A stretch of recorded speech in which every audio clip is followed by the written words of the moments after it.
Hallo Dennis. Ja, Macht das Spaß? ja. Macht Spaß. Ist mal was anderes, ne? Ja. Immer viele Sachen hier. Aber irgendwie ist das doch auch geil, oder? Hier ist es auch entspannt hier. Man kann ja liegen, ne?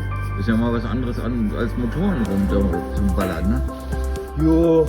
Und Zylinderköpfe. Und da kann man sich richtig entspannen bei der Arbeit. Ja, das glaube ich auch.